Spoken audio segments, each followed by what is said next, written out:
Bueno, Facundo Moyano, un placer tenerte acá. ¿Cómo andás? Muchas gracias por invitarme. Muy bien. Muy bien. ¿Hay debilidad del gobierno? Y en el caso de que hubiera, ¿te entusiasma como planteaba Aguiar?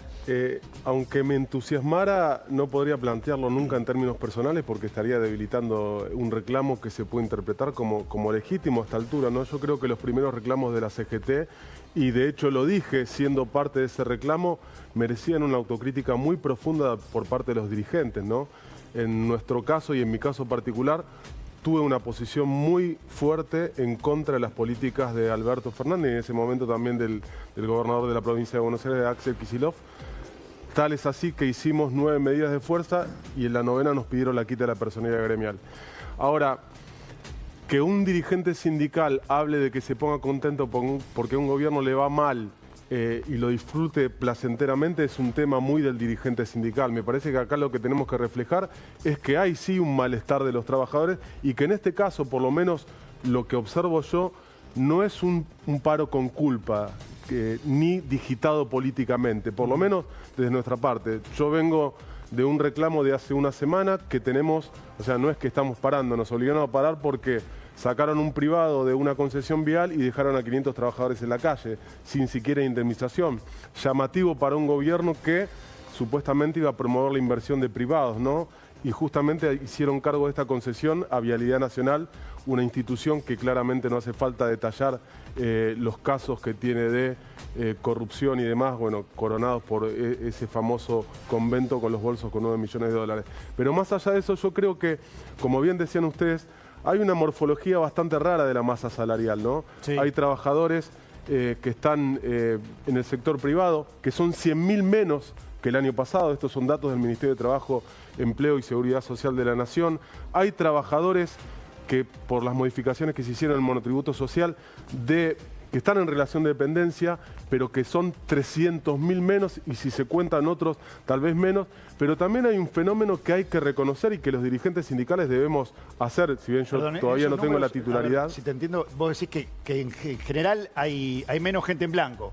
Hay menos gente en blanco. Sigue expulsando gente. Y hay menos gente también precarizada. Hay más trabajo precarizado, pero inclusive es menos la cantidad de gente que demanda trabajo. ¿Hace falta una reforma sindical en tal sentido? Es que yo justamente iba a ese punto y después voy al punto de la democracia sindical, que es un tema que naturalmente salta, sí, porque claro. María Laura Santillán decía, y no son los mismos sindicalistas que en los 90. Y la realidad es que sí son los mismos sindicalistas que en los 90.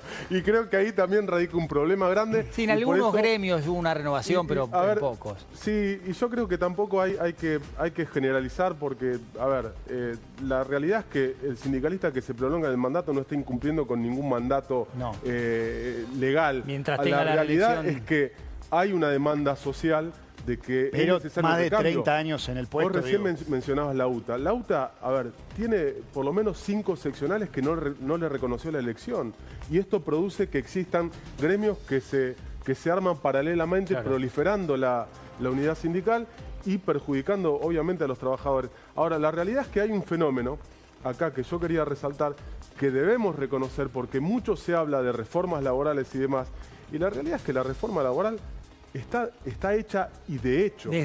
Y los empleadores que no siempre son privados, es más, yo te diría, los que más emplean al trabajador precario, reemplazando inclusive a trabajadores que están ultra precarizados, que son los trabajadores municipales, son los intendentes. Los intendentes, y te diría la mayoría peronistas, que sustituyen al trabajador municipal realizando una tarea que muchas veces es del trabajador de la construcción y ponen una cooperativa de trabajo a realizar esa tarea. Eso es precarización laboral. Por eso también me llama la atención cuando muchas veces salen las protestas en contra de las reformas laborales con esos mismos trabajadores movilizados que están totalmente precarizados y que ya sufrieron una reforma laboral de hecho. Y ahí surge la institucionalización de esos trabajadores o de ese colectivo, o de ese nuevo sujeto social, transformándose en un sujeto político con representación inclusive política, que no la discuto. Lo que sí discuto es que ese no tiene que ser el modelo laboral. No puede ser ese el modelo laboral que sostengamos. ¿Hoy un paro general condiciona a un gobierno? ¿Le mete presión? Yo creo que sí. ¿Sí? En algunos sectores sí. En algunos hay muchos sectores que son fuertes. Yo creo que también hay otra cosa que tenemos que modificar muchos, que es adjudicarle una representatividad a la CGT que no tiene. Entonces muchas veces dicen, muchos de buena manera ponen una expectativa que no hay que poner en la CGT, porque la CGT no tiene capacidad de resolver los problemas laborales. La CGT tiene la posibilidad y muchos sindicatos de reclamar, pero de lo que nos olvidamos siempre, que es lo que ahí es donde digo hay que politizar, pero en el buen sentido, no electoralmente, no disfrutando que al presidente le vaya mal o decir que el presidente se tiene que ir. Si lo pensás, guardátelo. Me parece que esto es consejo para muchos dirigentes sindicales, pero sí atrás de cada reclamo tiene que haber una propuesta. ¿Hay un reclamo legítimo porque hay precarización laboral? Bueno, ¿cuál es el proyecto de reforma laboral o de adecuación laboral del sindicalismo o de los sindicalistas o de los sectores políticos? ¿Cuál es? Ninguno. ¿Cuál es la propuesta porque se eternizan los dirigentes en los sindicatos o en las centrales obreras? Ninguno. Yo presenté un proyecto hace más de 10 años de democracia sindical. Sí. Obviamente fue rechazado. Obviamente lo apliqué. Y obviamente trabajo sobre propuestas concretas para decir, no estoy de acuerdo con esto, pero sí estoy de acuerdo con esto.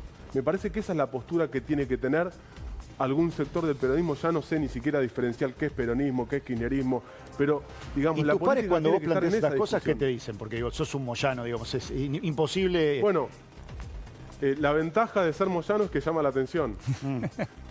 Y si querés visibilizar algo, llamar la atención es bueno. Lamentablemente muchas veces se tiene que llamar la atención con conflictos. Yo particularmente prefiero agotar todas las instancias antes de llegar a un conflicto, por más que no esté de acuerdo con un gobierno. Lo que sí me llama la atención hoy es que un gobierno que se autopercibe liberal, libertario, ponga a Vialidad Nacional, un ente totalmente manchado por corrupción, denunciar directamente por los empresarios hay una cuestión con el puente a gestionar una concesión Victoria. Y dejar 500 trabajadores afuera sin indemnización. Por eso va en contra de una concepción liberal o libertaria. Por eso me llama la atención. No es que me pongo contento. Yo estoy acá reclamando y tengo que resolver este problema. A ver, muchos dirigentes sindicales optaron por tomar una postura de oposición y de tirar piedras porque les sirve políticamente eso. Yo no quiero un conflicto porque no me sirve políticamente. Le sirve a todos porque digo, incluso digo, Pablo se ha distanciado. Tu papá Hugo está medio con una posición media. Cerró un acuerdo ¿Todos por debajo están de la tan inflación opositores al... Perdón, Mariana. No, que decía que cerró un acuerdo también por debajo de la inflación. Sí, después con un bono que de alguna manera corregía y podía llegar a equiparar un poco. Pero digo, más allá del número, digo, ¿qué mirada política tienen? Porque entiendo que no todos están ahí, en la vereda enfrente de Milei. Ahí, bueno, haciendo un poco de equilibrio con el tema familiar, creo que ahí lo que marca la diferencia es que hay quienes tenemos responsabilidades de cuidar fuentes de trabajo y no nos sirve ponernos en personaje conflictivo para tener un título de un diario y tenemos que realmente resolver los problemas de los trabajadores. Digamos, esa representación sindical es la que quiero yo. Después hay, por supuesto, muchos dirigentes sindicales que hacen un usufructo personal y dicen disparates y buscan el título y buscan las diferentes cosas.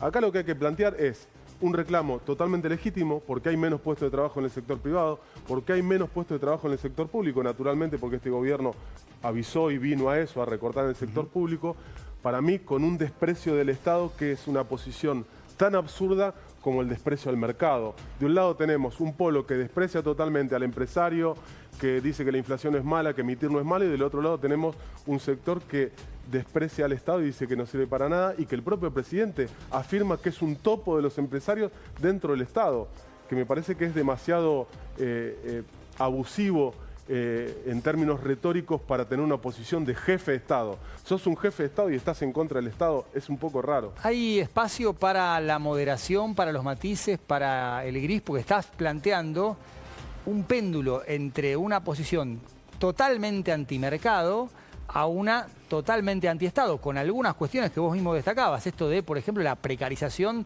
laboral a cargo de los propios intendentes, muchos de ellos peronistas. Sí, bueno, esto hay que decirlo, eso no es una posición intermedia, eso es una posición fuerte. Sí. Nosotros estamos con una medida de fuerza hace una semana. La diferencia es que yo no llamo a los medios para decir, estamos acá contra este gobierno. Nosotros estamos con una medida de fuerza porque necesitamos reincorporar a los trabajadores que están trabajando. Cuando vino este gobierno y nos sentamos con los funcionarios, que muchos ahora tienen miedo de tomar determinadas actitudes porque tienen miedo que los echen, porque ha pasado en este gobierno, tienen miedo de que los echen. Entonces vos hablabas con un secretario de Estado y ahora de repente ya no te contesta más porque ve que hay un conflicto. Ahora, la realidad es que nosotros tenemos posiciones duras.